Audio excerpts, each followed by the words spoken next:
नमस्कार, सुस्वागतम, वेलकम, अभिनंदन। मैं हूं आपके साथ आपकी अपनी होस्ट दोस्त डॉक्टर वायरा की। आपका स्वागत अभिनंदन करती हूं आपके, मेरे और माता रानी के इस खूबसूरत से यूट्यूब चैनल पर। ओए होए, कैसा है मेरा ये संसार, दिन दुगनी रात चौगनी तरक्की करे, माता रानी की असीम कृपा पर बने रहे। ओए होए, बात करेंगे नारद जयंती की। 2 मई दिन है शनिवार का।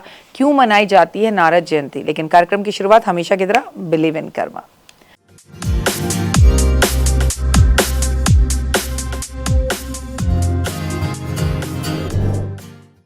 और क्या है इसका महत्व, सब कुछ बताऊंगी। चलिए इस वीडियो को शुरू करते हैं। नारद मुनि को हिंदू पुरानी कहानियों में, कथाओं में महत्वपूर्ण पात्र माना गया है। नारद मुनि भगवान विष्णु के परम भक्त हैं। संगीत शास्त्र उन्हें पूरा ज्ञान था। नारद मुनि ब्रह्मा जी के मानस पुत्रों में से एक हैं।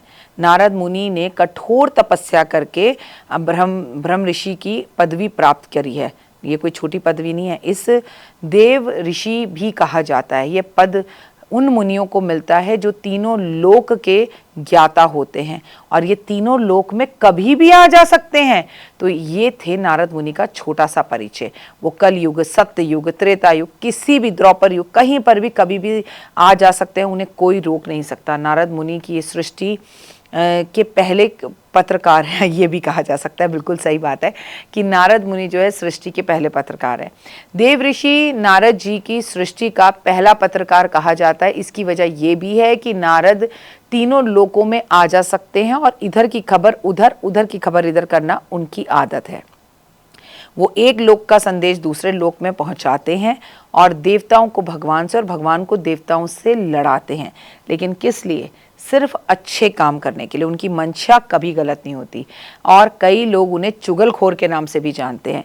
देवताओं में और असुरों के बीच में देव ऋषि नारद समाचार के आदान प्रदान का काम करते थे। नारद जी ने कई वेदों के ज्ञाता हैं, इसलिए इतिहास, पुराण, भूतकाल की बातें भी नारद जी जानते थे।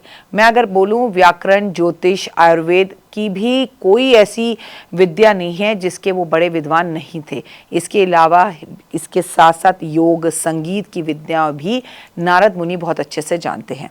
इसलिए नारद देवताओं को, लोक को लेके, दानवों को एक साथ, मनुष्य को हर जगह पर एक दूसरे की बातों को पहुंचाना उनका काम है। तीनों लोक में नारद मुनि से ज़्यादा सम्मानित कोई भी नहीं है। नारद जयंती पर कैसे करें उनकी पूजा? नारद जयंती के दिन सूर्योदय से पहले उठकर आप नहा धोकर स्नान आदि कर कर अपने इष्ट देवता को याद करें, भगवान विष्णु को याद करें, घर को साफ सफाई कर कर और नारद मुनि के नाम का 4 मुखी एक दीपक जलाएं। एक लकड़ी की चौकी ले, उस पर लाल या पीले रंग का कपड़ा बिछाकर उस पर नारद मुनि जी की तस्वीर या प्रतिमा रखकर, और अगर नहीं हो, क्योंकि हमारे घरों में नहीं होती, तो भगवान विष्णु की रखिए, क्योंकि उनके प्रिय भक्त उनके हृदय में ही वास करते हैं। घी का दीप जलाकर, धूप अगरबत्ती जलाकर मिठाइयाँ अर्पण करिए, भगवान विष्णु की आरती करिए। इसके बाद भूल चूक के लिए क्षमा मांगिए और भगवान से कहिए कि वो आपको आशीर्वाद दे। नारद जयंती पर ये काम जरूर करें। नारद जयंती पे शुभ पावन अवसर पर भगवान श्री कृष्ण किसी भी मंदिर में जाकर बांसुरी अर्पण करना, मोरपंख अर्पण करना आपकी सभी मनोकामना को पूर्ण करता है। और नारद जयंती पर नारायण का नाम जाप करने से, हरि विष्णु करने से नारद मुनि बेहद प्रसन्न होते हैं। इस दिन भगवान विष्णु का विष्णु सहस्त्र नाम करना, रामचरितमानस का पाठ करना, और सबसे बड़ी बात यह है कि इस दिन सत्यनारायण भगवान की कथा करना बहुत अच्छा होता है। प्यासों को पानी पिलाना चाहिए। मान्यता है कि इस दिन विष्णु जी की पूजा के साथ साथ लक्ष्मी जी की पूजा करनी चाहिए। श्री सूक्त और गीता का पाठ भी करना चाहिए। अन्न वस्त्र का दान करना चाहिए।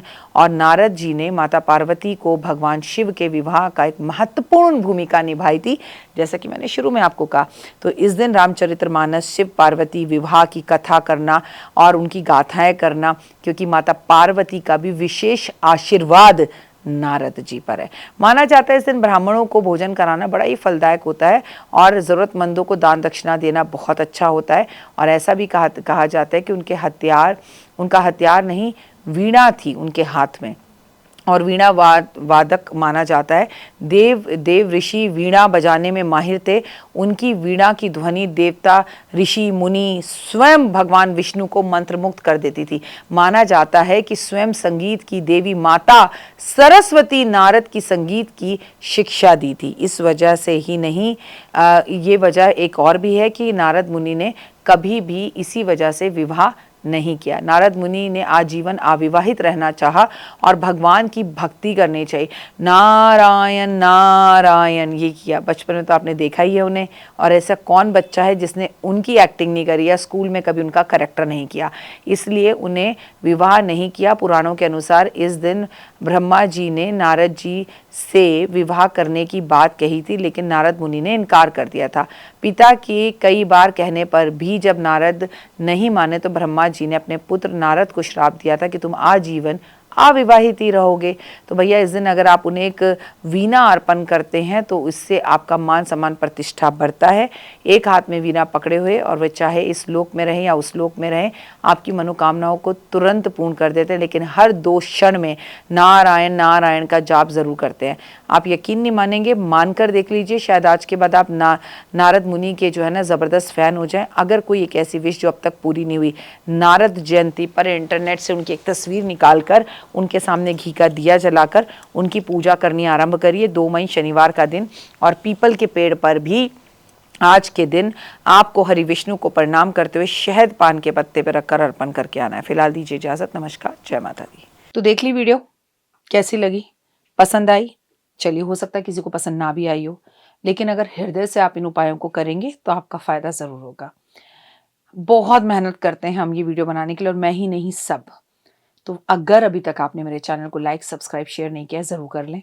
अगर आपको किसी भी तरह की कोई जानकारी चाहिए या आप चाहते हैं आपकी बताई हुई वीडियोस मैं बनाऊं, तो आप यकीन मानिए हमारे नंबर आपको सारे वॉलपेपर पर दिखाई देंगे। इन सब नंबरों पर, इन सब नंबरों पर, इन सब नंबरों पर, इन सब नंबरों पर आप हमें तुरंत कॉल करें, और कॉल कर कर आप हमें मैसेज करें, व्हाट्सअप करें कि क्या वो विषय है जिस पर मैं आगे वीडियो बनाऊं।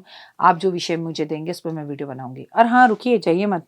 आप में से बहुत से लोग मेरी इन वीडियो को रोज़ देख रहे हैं, लेकिन चैनल सब्सक्राइब नहीं कर रहे, और उससे भी ज़्यादा प्रॉब्लम है कि आप मुझे अलग अलग चैनल्स पर देख रहे हैं। मेरा असली चैनल यही है, सिर्फ यही डॉक्टर वाई राखी एस्ट्रोलॉजर चैनल पर ही मुझे देखिए, और कहीं नहीं। ये मेरी आपसे रिक्वेस्ट है। जय माता दी। जीवन में है समस्या, नहीं मिल रहा तकलीफों से छुटकारा, नहीं मिल रही मनचाही नौकरी, टूट गया है विश्वास, सांस से आपकी बिल्कुल नहीं बनती, और खत्म हो गई है आस, भगवान से आपका विश्वास उठ चुका है।